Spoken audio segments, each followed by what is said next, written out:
لیکن ہم بلا وجہ ہی لوگوں سے اگر بیزار رہیں، کیوں؟ دل میں بوجھ ہے، عداوتیں ہیں، آپ یقین کریں دل ہو جائے نا صاف، نیند سکون کی آتی۔ دنیا میں سب سے زیادہ مطمئن وہ بندہ ہے اللہ نے جہاں رکھا ہے وہاں راضی ہے۔ چلو ایک بات بتاؤ مجھے، ہم جس قبیلے میں پیدا ہوتے ہیں وہ قبیلہ ہماری مرضی کا ہوتا ہے کہ رب کی مرضی کا؟ جلدی جلدی بتاؤ، اتنی دیر نہ کرو، کس کی مرضی ہوتی ہے؟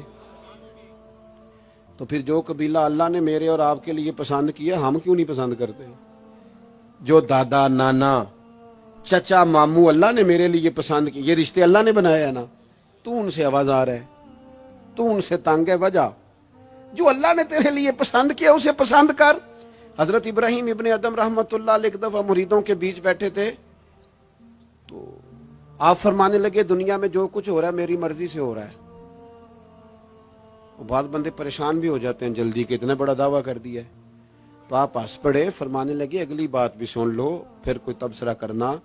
فرمانے لگے جو کچھ ہو رہا ہے میری مرضی سے ہو رہا ہے، کیونکہ میری وہی مرضی ہے جو میرے رب کی مرضی ہے۔ میں نے اپنی مرضی اپنے رب کی مرضی میں فنا کر دی۔ اب میری مرضی کوئی نہیں، سانو قید سجن دا گہنا ہے، او جینج رکھے ایسا اونج رہنا ہے۔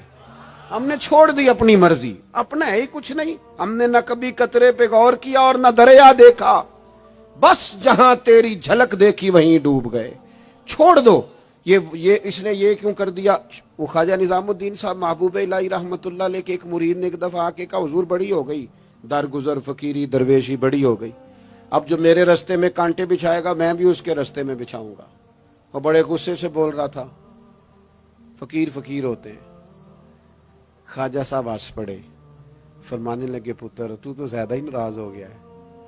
کہنے لگا نہیں حضور، ہمیں کچھ کرنا نہیں آتا، ہمیں بھی سارا ہی پتہ ہے، سٹ تے پکھڑا کوار گندل اسی اور بھی بوٹیاں جاننے ہاں، ہمیں بھی سارا ہی پتہ ہے، نمٹ نہیں لینا سویرے۔ جو ہمارے رستے میں کانٹے بچھائے گا سویرے اس کی گلی میں بھی بچھے ہوں گے۔ تو حضرت محبوب الہی فرمانے لگے پتر آدھے رستے میں تیری ضد میں وہ کانٹے بچھا دے گا اور آدھے میں تو اس کی ضد میں بچھا دے گا، تو پھر تو جو عام راہگیر ہوں گے ان کے بھی پیر زخمی ہوں گے۔ تو تمہاری لڑائی میں تو مخلوق پریشان ہو گئی۔ عرض کی حضور یہ تو آپ نے ٹھیک کہا ہے۔ فرمانے لگے اگر چاہتے ہو نا دنیا کانٹوں سے نہ بھرے اور لوگوں کو تکلیف نہ ہو تو ایک دوسرے سے تکلیف چھوڑ دو۔ یہ مت سمجھنا تیرا ایک بندے سے اختلاف ہے، تیرا ایک سے اختلاف ہوتا ہے اس کے اثرات دائیں بائیں بھی جاتے۔ حضور پھر کیا کروں؟ فرمایا اسے بچھانے دے، وہ بچھاتا جائے تو اٹھاتا جا، تو اٹھاتا جا۔ ویسے بھی جو کام ساری دنیا کر رہی ہوتی ہے وہ تو سارے کر ہی رہے ہوتے ہیں، کوئی ذرا ہٹ کے بھی کرنا چاہیے۔ جتن جتن تے ہر کوئی کھیڈے، جتن جتن تے ہر کوئی کھیڈے، تو ہارن کھیڈ فقیرا، جتن دا مل کوڈی پیندا ہی ہارن دا مل ہیرا۔ کبھی بندہ ہارے بھی اپنے دل سے بوجھ اتار دے، نفرت کو دور کر دے۔ عداوت دشمنی اگر کسی وقت رکھنی ہے تو اللہ رسول کے دشمن سے۔ اشداء علی الکفار، اپنوں کے لیے کیا ہے، خوش عقیدہ کے لیے کیا ہے، رحماء بینہم۔ میرے عزیز ترمذی میں حدیث ہے، اپنی بات کو حوالہ دے کے مضبوط کر دوں، ترمذی میں حدیث ہے، نبی پاک علیہ الصلوۃ والسلام نے حضرت انس بن مالک سے فرمایا تھا، اے انس، اے میرے بیٹے، تم سے ہو سکے تو صبح اس حال میں کرنا کہ تمہارے دل میں کسی کا بغض نہ ہو۔ اور اگلے لفظ حدیث کے یہ ہیں، حضور فرمانے لگے یہ میری سنت ہے، یہ میرا طریقہ ہے، اپنے دلوں کو عداوتوں سے پاک کریں۔ اور پانچویں بات، اور بس اسی کے آگے پیچھے میں نے اپنی بات کو سمیٹ دینا ہے، میرا مضمون مکمل ہو گیا۔ حضور کی ایک بہت بڑی سنت، نبی پاک علیہ السلام کی ایک بہت بڑی ادا، وہ پتہ کیا ہے؟ وہ ہے دوسروں کا احساس کرنا، دوسروں کے بارے میں سوچنا، دوسروں کا خیال کرنا۔ میں ابھی آ رہا تھا تو میری گاڑی کے ساتھ کچھ دوستوں نے دوڑنا شروع کر دیا۔ میں جو ہوں مجھے اس کا پتہ ہے، میں ہمیشہ دوستوں سے کہتا رہتا ہوں آپ بزرگوں کے ہاتھ چومیں، اللہ والوں کی اچھی بات ہے، آپ کو فائدہ ہوگا۔ میرے جیسے گناہگار کے ہاتھ چوم کے آپ کو کیا ملے گا؟ کوئی نتیجہ نہیں نکلے. ہاں آپ کوئی میری بات مان لیں اور اس پر عمل شروع کر دیں تو رب کریم کی رحمت صبح قیامت ممکن ہے یہ کہہ دے یہ تیری وجہ سے اس نے شروع کیا تھا، جا تیرے گناہ بھی معاف کیے. یہ جو ذوق ہے نا، اب ایک بندہ گاڑی کے پیچھے بھاگ رہا ہے تو مجھے اتنی سخت تکلیف ہو رہی تھی، میں نے کہا یار کیا ضرورت، دیکھو نا بیچارہ گرمی کا موسم ہے، پیاس لگے گی اور پسینہ آئے گا، کیوں بھاگ رہا ہے؟ اب میری مجبوری بھی ہے، گاڑی کو تو چلنا ہے. جب تک ہم احساس پیدا نہیں نہ کرتے، میرے قبلہ عالم فرمایا کرتے تھے کہ تیری گاڑی کے آگے سے کوئی غلط کراس کر گیا اور دوڑ کے گزر گیا اور کوئی سخت جملہ بھی کہہ گیا ہے، اس پر بھی تنقید نہ کر، تو اپنے دل میں اس کا احساس پیدا کر، سوچ کے ہو سکتا ہے اسے گھر میں کوئی ایمرجنسی ہو گئی ہو. اپنی سوچوں کو مثبت کریں. آپ دوسروں کا احساس بھی اپنی طبیعت میں پیدا کریں، دوسروں کے بارے میں بھی سوچیں. میں یہاں ماشاءاللہ سٹیج پہ بیٹھا ہوں، بڑا نرم ماحول ہے، بڑا کچھ ہے، لیکن جو دوست پیچھے دیوار کے ساتھ کھڑے ہیں نا، جن کو جگہ بیٹھنے کی بھی نہیں ملی اور کھڑے ہونے کی بھی صحیح کر کے نہیں ملی، ان کا بھی احساس پوری طرح. اور میرے خیال میں سب سے زیادہ مہمان خصوصی بھی وہی ہیں آج کی ہماری محفل کے، جو زیادہ مشکل میں بیٹھے. احساس اپنی کہاں تک احساس کرنا ہے؟ لو حدیث پاک سنو. اللہ کے محبوب علیہ السلام فرماتے ہیں میں نماز پڑھانے کھڑا ہوتا ہوں، نماز. کریم فرماتے ہیں میرا دل کرتا ہے میں لمبی نماز پڑھاؤں، لیکن پھر پیچھے سے نہ کسی بچے کے رونے کی آواز آتی ہے. دل تھا لمبی پڑھاؤں، بچہ رو پڑا تو مجھے خیال آتا ہے اس کے رونے سے اس کی اماں کو تکلیف ہو رہی ہوگی، میں نماز چھوٹی کر دیتا ہوں. اللہ کی نماز مختصر کر دی احساس کے طور پر. حضور اس امام مسجد سے سخت ناراض ہو گئے تھے، صحیح حدیث میں موجود ہے، جس کے مقتدیوں نے آ کے شکایت کی تھی کہ یا رسول اللہ بہت لمبی نماز پڑھاتا ہے. یہاں تو لوگ احساس ہی نہیں کرتے میرے بھائی، یہاں تو احساس ہی نہیں کرتے. یہاں تو میں آیا ہوں نا رات کے 1 بجے محفل میں، تو میری طرح کے لوگ تہاڈا ذوق ہی نہیں، تسی سبحان اللہ ہی نہیں آندے، تسی ہاتھ ہی نہیں کھڑے کر دے. او بھائی تو نہیں آیا ہے، تو ٹر جانا ہے اپنا سارا سمیٹ کے پیسے گنا کے. اتنے بیچارے مغرب دے بیٹھے نے، ان کا ذوق تو اپنا ذوق بھی بیان کرنا، آنا تو بھی اسی وقت محفل میں جب سارے آئے ہیں تے نالے تو تے گل کر کے آیا میں انہیں ہزار لینا ہے تے مفت آئے نے سارے بیچارے. اس لیے ہو سکتا ہے ان کا عشق تجھ سے زیادہ ہو. کروں مدح اہل دول رضا اور پڑے اس بلا میں میری بلا، میں گدا ہوں اپنے کریم کا، یہ میرا دین ہے کوئی پارا نہ نہیں. اس لیے میرے عزیز احساس دوسروں کا پیدا کریں اپنی طبیعت میں. ہم نا احساس نہیں کرتے، خدا را احساس کرو. ٹھیک ہے پریشانیاں ہیں، لیکن میں جوان سے کہوں گا تو نوجوان ہے، باہر تجھے ٹینشنیں ہیں، کاروبار کی مسائل ہیں، پریشانیاں ہیں، لیکن اللہ نے تجھے جوان کیا نا، حوصلہ دیا ہے نا، تو باہر کی ٹینشنیں باہر چھوڑ کے آیا کر. گھر تیرے ابا جی انتظار کر رہے ہیں، ان کے پاس بیٹھ، ان کا دکھ سن، حوصلہ بڑا کر. پھر گھر کے اندر تیری اماں بیٹھی ہے، اس نے تیرے سے بات کرنی ہے، کئی باتیں سنانی ہے. تیرا بیٹا ہے وہ دوڑ کے آیا ابا ابا کہتے، اور تو کہتا لے جا میری طبیعت نہیں ٹھیک. دنیا میں سب سے مصروف وقت رسول کریم نے گزارا ہے، لیکن حضور تو غلاموں کی بات بھی سنتے، حضور تو گھر والوں کو وقت بھی دیتے.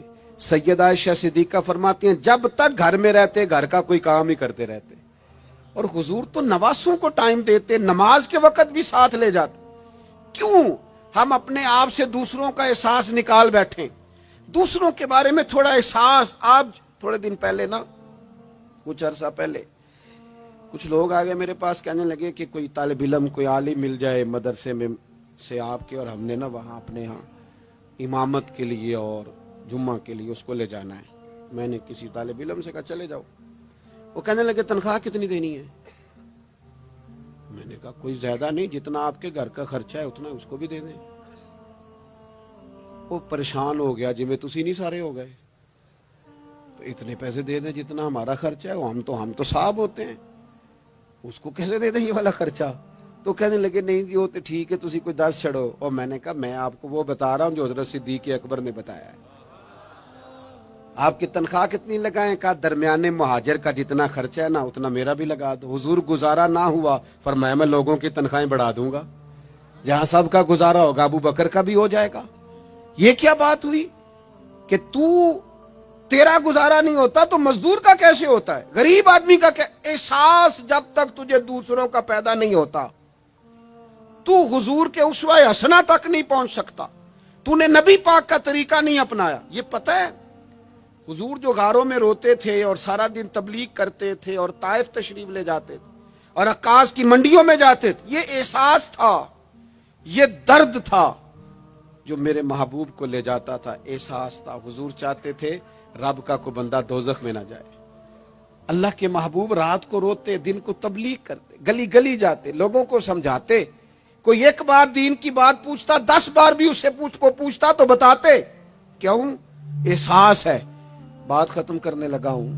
سیدہ طیبہ طاہرہ ام المومنین سیدہ عائشہ صدیقہ رضی اللہ تعالیٰ عنہ فرماتی، ایک دن حضور مجھ سے فرمانے لگے، کریم فرمانے لگے عائشہ ایک بات بتاؤں تمہیں؟ یا رسول اللہ فرمائیے.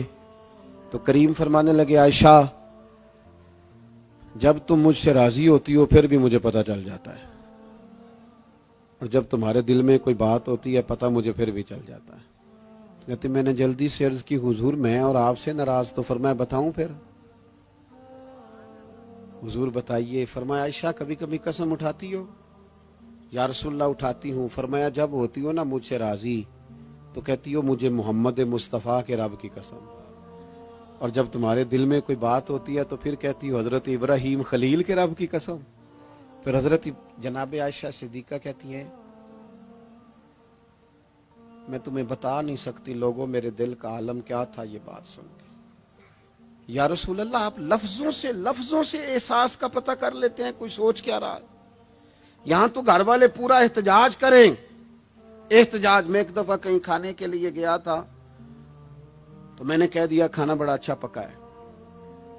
ایک آدھ اور بزرگ سے بھی میں نے وہ بات سنی تھی، پھر وہ پریکٹیکلی میرے ساتھ ہوں، میں کھانا بڑا اچھا ہے جی. تھوڑی دیر کے بعد نا گھر کے اندر سے رونے کی آواز آنے لگی. تو مناسب تو نہیں ہوتا کسی کے گھر کے مسئلے میں ایسی بات پوچھنا، لیکن وہ جب ماحول زیادہ ہی بڑا تو میں نے میزبان سے کہا کہ خیر تو ہے گھر میں سب ٹھیک ہے؟ تو کہنے لگے آپ کی وجہ سے رو رہے ہیں. میں نے کہا. کہنے لگے آپ نے بڑی تعریف کی ہے نا کھانا بڑا اچھا پکا ہے. تو میری بیوی ہے تو عزیزوں میں سے پر وہ گھر غریب ہے. اس نے کہا 14-15 سال ہو گئے اس گھر میں کھانا پکاتے، آج تک نہیں کسی نے کہا اچھا پکا ہے. میں غریب کی بیٹی ہوں، آج وہ تعریف سنی ہے تو دل کسی اور طرف ہی چلا گیا ہے.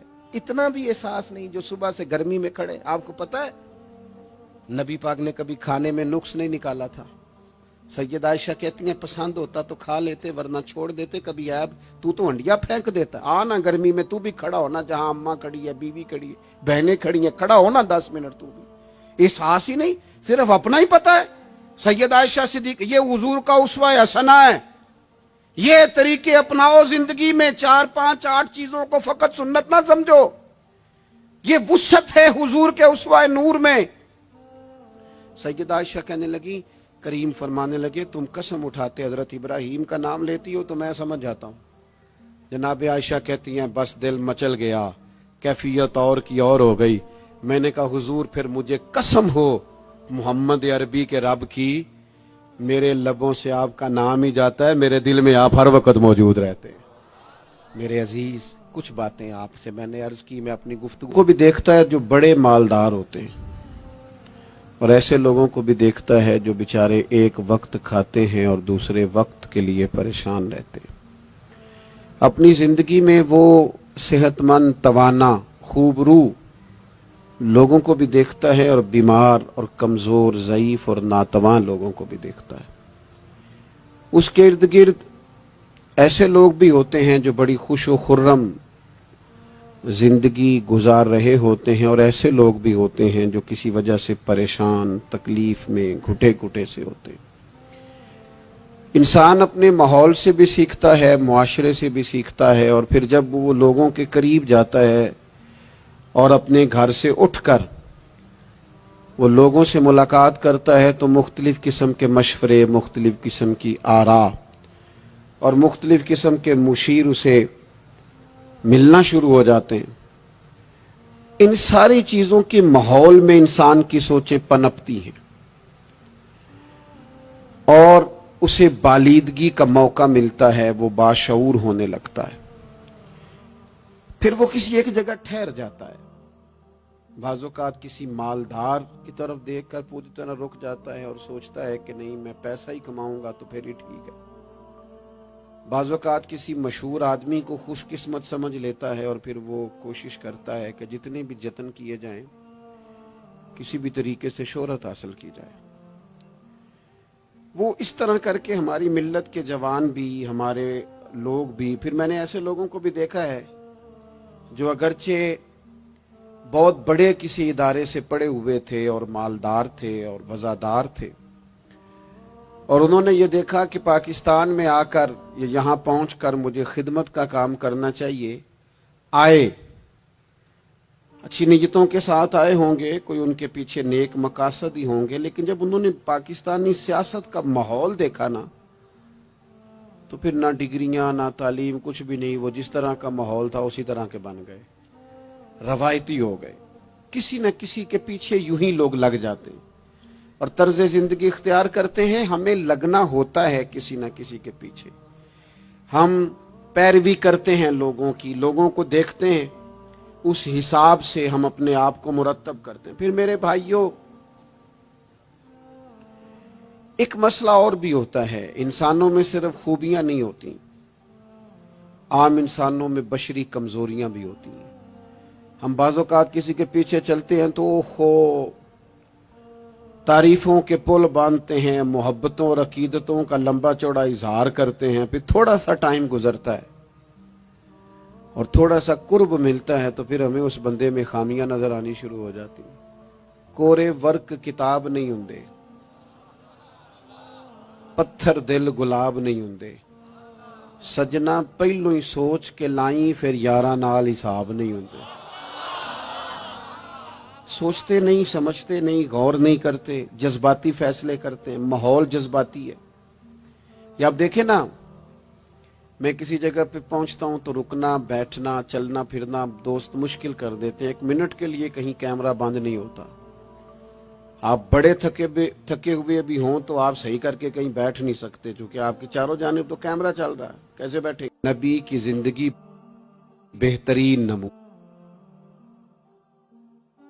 ہے۔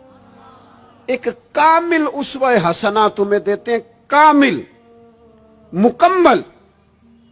نبی پاک علیہ الصلوۃ والسلام کا جو وجود اطہر ہے نا، ایسا وجود اس کے اندر اللہ تعالیٰ نے ظاہری اور باطنی، یہ دیکھیں میں کسی جوش سے نہیں بول رہا، میں بڑی ہوش سے بات کر رہا ہوں، آپ سے بھی گزارش کرتا ہوں ہوش سے سننا۔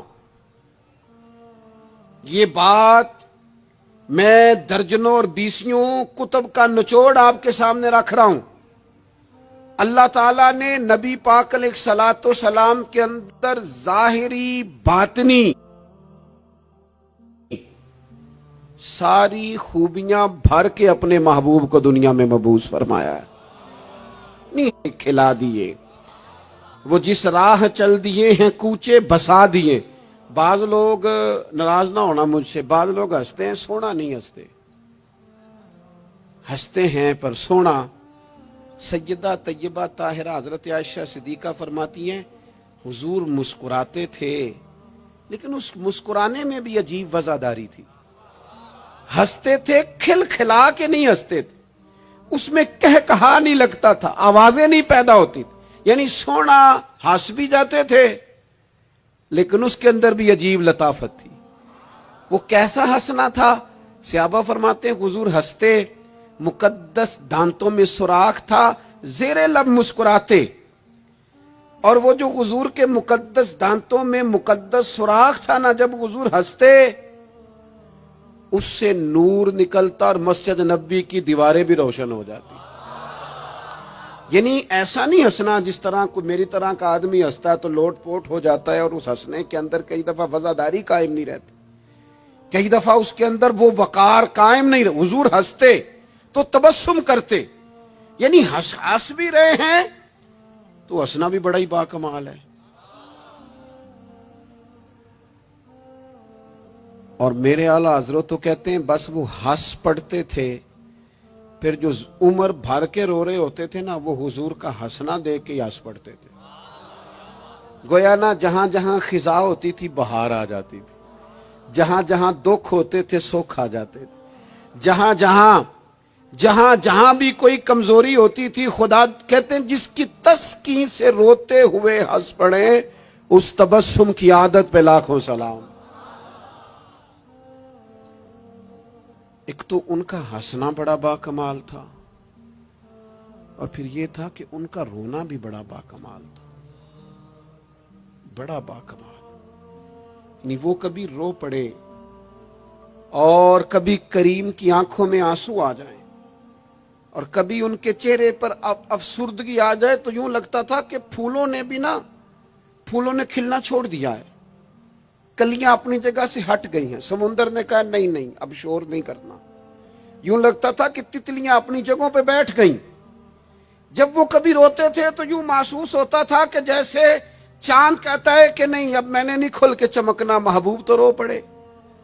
اور کبھی کریم روئے, آنکھوں میں آنسو آئے تو ان کے رونے میں حسن اتنا تھا, کمال اتنا تھا کہ جبریل امین آئے اور آ کے عرض گزار ہوئے, یا رسول اللہ سارے بھید جاننے والا رب پوچھتا ہے کریم سے پوچھو نا, محبوب سے پوچھو نا روئے کیوں ہیں. یہ رو پڑے ہیں, کیوں روئے ہیں؟ سارے بھید جاننے والے مالک کیوں روئے؟ تو محبوب فرمانے لگے جبریل امت کا قیامت کا حساب, قیامت کی گرمی, اللہ تعالیٰ کا کرسی عدالت میں اپنی شان کے لائق جلوہ فروز ہونا, امت کی کمزوریاں, سستیاں, غفلتیں, ان کو یاد کر کے رو پڑا ہوں. غم امت نے نڈھال کر دیا ہے. حضرت جبریل بارگاہ ایزوی سے پیغام لائے, محبوب کریم صلی اللہ تعالی علیہ وآلہ وسلم نے حضور روئے.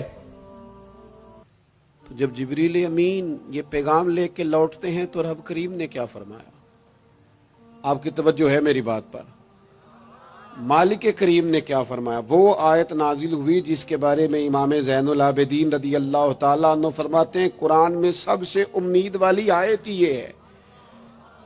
روئے حضور اور جناب جبریل پوچھ کر واپس گئے تو رب کریم نے فرمایا جا کے میرے محبوب سے فرما دیں وَلَسَوْفَ يُؤْتِيكَ رَبُّكَ فَتَرْضَىٰ, محبوب رب آپ کو اتنا دے گا کہ آپ اپنے رب سے راضی ہو جائیں گے. محبوب آپ کو راضی کریں گے, نہ روئیں, آپ کو راضی کریں گے آپ. اور حضور کیا فرماتے ہیں؟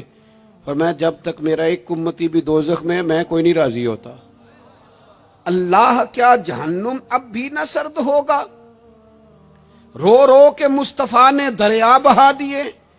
حضور کا ہنسنا بھی با کمال, رو دینا بھی با کمال. ان کا کسی بندے سے محبت سے اٹھ کے گلے لگانا بھی با کمال.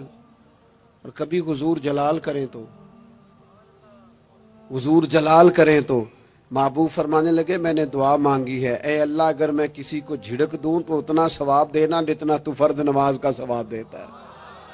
یہاں یہ بھی ہر زاویے سے, ہر نگاہ سے. میں کیا آپ کو عرض کروں, ہم نے نہ کبھی سیرت بیان کی میری طرح کے لوگوں نے, نہ قوم اس طرح سے سیرت کو پڑھتی ہے. سیرت نبوی کا ایک ایک پہلو کبھی کھولا جائے. یہ جو زمانے میں بے چینی پائی جاتی ہے نا, بے قراری پائی جاتی ہے اور ذہنی انتشار ہے اور فکری الجھاؤ ہے اور ٹوٹتی بکھرتی سوچیں, یہ ساری ختم ہو جائیں.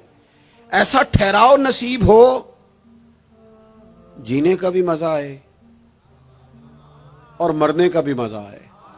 اگر حضور کی سیرت مقدسہ کو سمجھا جائے تو محبوب کی زندگی ہر طرح سے کامل ہے, مکمل ہے, اکمل ہے. آپ کہیں بھی اور جائیں گے. یہ آج کل موٹیویشنل اسپیکرز کا دور ہے. ہمارے بچے جدید پڑھے لکھے, وہ کہتے ہیں میں فلاں موٹیویشنل اسپیکر کے پاس جاتا ہوں. جائیں آپ. بہت سارے لوگ ایسے انہیں کہیں تو وہ باز نہیں آتے, وہ تجربہ کر کے باز آتے ہیں.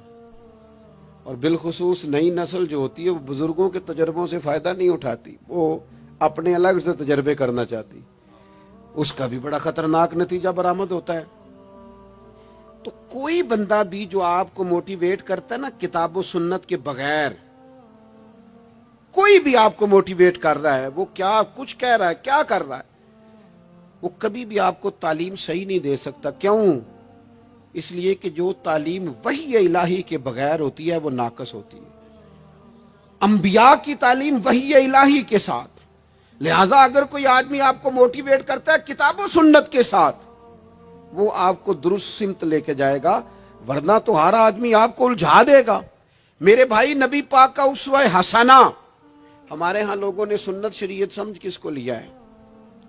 ہمارے ہاں لوگوں نے سنت شریعت سمجھا ہے صرف پگڑی باندھ لی، بہت عظیم سنت ہے امامہ باندھنا۔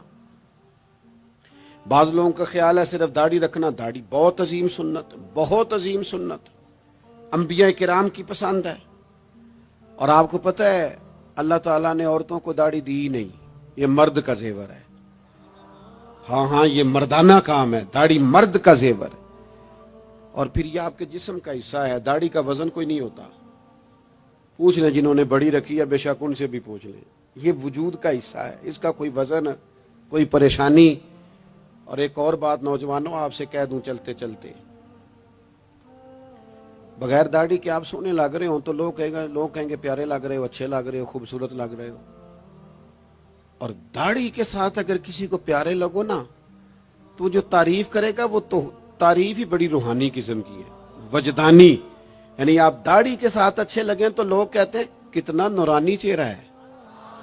اب دیکھو اس تعریف کے پیچھے جو جملوں کی ترتیب ہے اس میں حسن کتنا، داڑھی، امامہ، سفید لباس، اور پھر یہ کہ مسواک کرنا بڑی اعلیٰ سنت ہے، میٹھا کھانا بڑی اعلیٰ سنت ہے۔ لیکن یہی 4-5 سنتیں نہیں میرے بھائی حضور کی، یہ بہت بڑا مسئلہ ہے۔ بعض لوگ سمجھ فلاں جی سنت شریعت پہ عمل کرتا ہے، کیا کرتا ہے کہ داڑھی پگڑی والا ہے، وہ خدا کے بندے یہ عظیم سنت ہے، کون اس کا انکار کر رہا ہے؟ لیکن نبی پاک کا تو اسوہ حسنہ ہے، اس کے پیچھے تو پوری زندگی ہے۔ ادھر دیکھو میری، اچھا پھر ایک اور بات، بعض لوگ سمجھتے ہیں میٹھا بولنا صرف سنت ہے اور اخلاق کی علامت ہے، صرف میٹھا بولنا۔ آپ نے ناراض نہیں ہونا، میٹھا تو بعض بندے اپنے مطلب کے لیے بھی بولتے ہیں، وہ کام نکلوانے کے لیے بڑا میٹھا میٹھا بول رہے ہوتے ہیں۔ اور سنو میرے بھائی، صرف میٹھا بولنا ہی سنت نہیں، ہمیشہ سچ بولنا سنت ہے، ہمیشہ صحیح بات کرنا، دیانتدار رہنا۔ تو سمجھتا ہے 4 5 6 8 چیزیں ہی سنت ہیں؟ او خدا کے بندے، نبی پاک کی جو ادا سب سے پہلے دنیا کے سامنے آئی اور حضور کی جس ادا سے، سنت سے لوگوں کو سب سے پہلے واقفیت ہوئی، شور نہیں پڑ جاتا کسی چیز کا دنیا میں، معاشرے میں فلاں بندہ یہ کرتا ہے، فلاں ایک بندے کا ایک چیز تعارف بن جاتی ہے، تعارف۔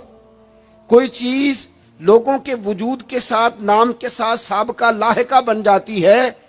جو چیز سب سے پہلے جس سے لوگوں نے میرے نبی پاک کا تعارف کیا اور لیا، ادھر دیکھو نوجوانوں میری طرف، جس چیز سے سب سے پہلے حضور کی جس ادا سے لوگ واقف ہوئے تھے وہ تو صادق اور امین ہونا ہے۔ سب سے پہلے لوگ واقف ہوئے تھے کہ ہمیشہ سچ بولتے ہیں، ہمیشہ سچ۔ ملت کا جوان تو لوگوں کو ہنسانے کے لیے جھوٹ بولتا ہے، کوئی فائدہ نہیں، کوئی فائدہ نہیں۔ جھوٹ بولنے کے لیے ڈینگے مارتے ہیں، بڑھ کے مارتے ہیں، میں یہ ہوتا ہوں، میں وہ ہوتا ہوں۔ جھوٹ بولتے ہو، کیوں زیادتیاں کرتے ہو اپنے ساتھ؟ نبی پاک علیہ السلام کی تو پہلی ادا، پہلی سنت جس سے لوگ واقف ہوئے وہ صادق اور امین ہونا ہے، اور لوگ کمزوری دکھاتے ہیں۔ میں آپ سے عرض کروں، آج پتہ ہے میرے ملک کا حال کیا ہے؟ آج اتنے درد میں ہیں لوگ، اتنی تکلیف میں ہیں۔ امیر لوگ تو پیٹرول پہ بحث کرتے ہیں، پیٹرول پہ زیادہ تر وہ لوگ بحث کرتے ہیں جن کی گاڑیاں بڑی ہوتی ہیں۔ غریب پیٹرول پہ بحث نہیں کرتا، وہ تو کہتا ہے کرایہ 10 روپے بڑھ گیا بس کا، کیونکہ اس کو تو بس میں آنا جانا ہے، پیٹرول سے تو اس کا لینا دینا نہیں۔ یہ تو امیروں کی باتیں، تگڑے لوگوں کی باتیں۔ یہ سارا عالم، اس ملک کا سب سے بڑا مسئلہ نہ قانون کا ہے، نہ معیشت معاشرت کا ہے، اس ملک کا سب سے بڑا مسئلہ دیانتداری کا ہے۔ یہاں اگر دیانتداری ہو جائے، سچ بولنے والا، بات کرنے والا سچ بولے۔ اذان سن لیں جی پہلے۔ ڈاکٹروں کے بارے میں رائے کیا ہے؟ چلیں بتائیں وابڈا والوں کے بارے میں رائے کیا ہے؟ آپ اپنی بھی ایک آدھ مولویوں پیروں کے بارے میں رائے کیا ہے؟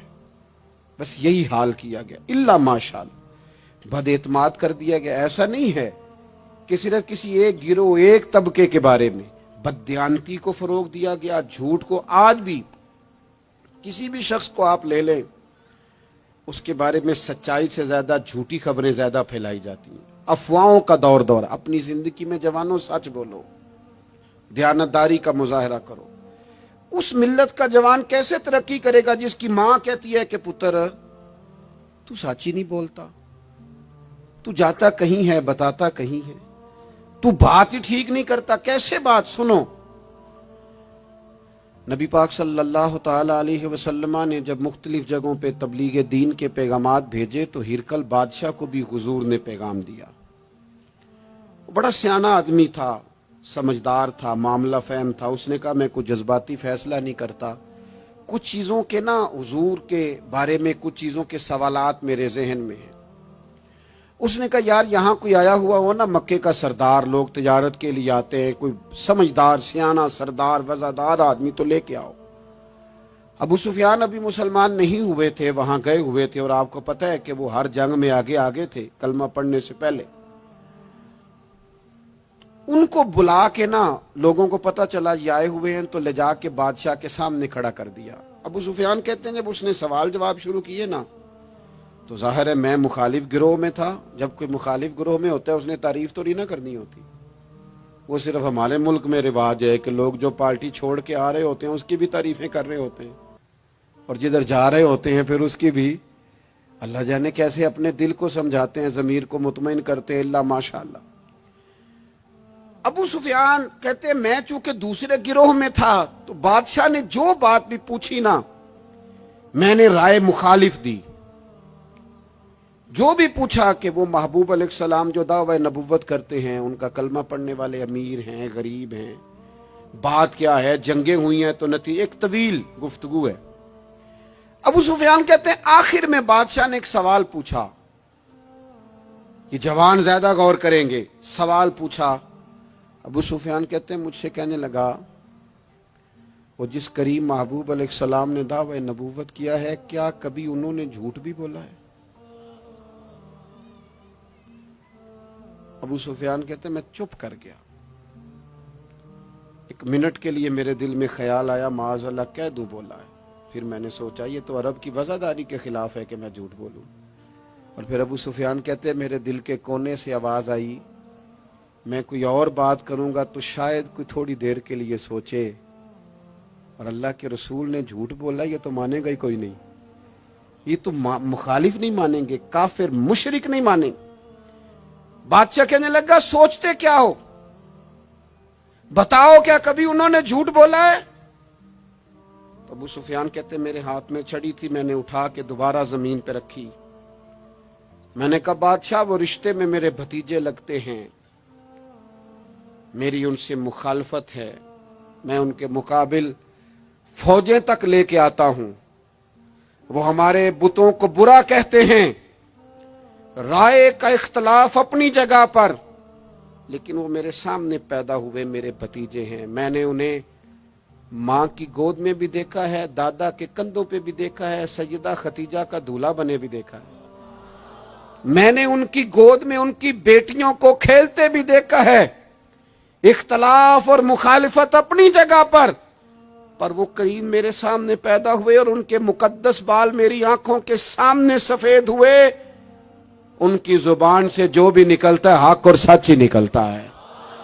وہ اسیر دشمن کی چاہ میں بھی، مخالفوں کی نگاہ میں بھی وہ امی ہے، صادق ہے، معتبر ہے، میرا پیغمبر عظیم تر ہے، کبھی زبان سے جھوٹ نہیں نکلا۔ اللہ آپ کو جزا دے۔ سنیں جی، کچھ خطیب بغیر نعروں کے بھی تقریر کر لیتے ہیں یار، اونچی سبحان اللہ کے بغیر بھی کام چل جائے گا انشاءاللہ۔ آپ خالی سنتے جائیں نہ بھی سبحان اللہ کہیں پھر بھی گزارا، اثر کرے نہ کرے سن تو لے میری فریاد، اور نہیں ہے داد کا طالب یہ بندہ آزاد۔